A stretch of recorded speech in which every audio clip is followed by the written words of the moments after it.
شما امروز برای چی زنگ زدی آقای لاریجانی؟ مگه تو این مملکت زن میتونه رئیس جمهور بشه؟ زهر ما من عمرن بزنم تو رئیس جمهور بشه. باید یه نفوذی پیدا کنی بره تو شرکت. من اومدم مانکن بشم. ما که اصلا مانکن مرد زهر ما 40 سال این مملکت آقایون دارن اداره میکنن، 4 سال بدنش دست ما.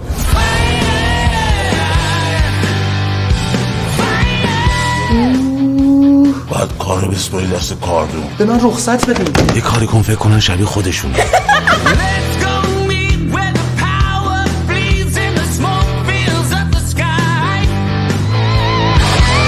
شوخی سریع‌ترین راه نفوذ به زن هاست. تو قاضی کرمون من رئیس جمهور مردم. حاج خانومم شیطون.